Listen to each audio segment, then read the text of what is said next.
अस्सलामुअलैकुम वीवर्स, क्या हाल है? ठीक है वीवर्स, आज आपके लिए 7 मरले का brand new double storey house for sale आया है गुलशन सेहत E18 इस्लामाबाद में। ये देख सकते हैं 2 गाड़ियों की कार पार्किंग की जगह है, ये देख सकते हैं सामने। और इसी के सामने ये वॉशरूम है और इसके साथ ये ड्राइंग रूम है, ये देख सकते हैं। साथ ही टीवी लॉन्च है, ये देख सकते हैं टीवी लॉन्च है ये।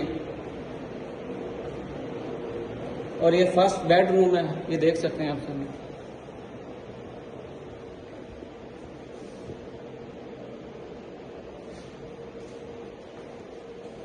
ये वॉशरूम है, ये देख सकते हैं सामने आप। ये कितना अच्छा काम हुआ हुआ है।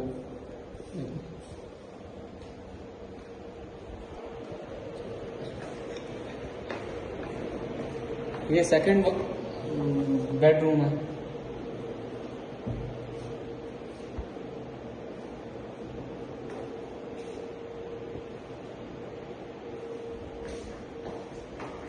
ये वॉशरूम है, ये देख सकते हैं सामने आप। ये कमोड लगा हुआ है, दूसरे वॉशरूम में कमोड था।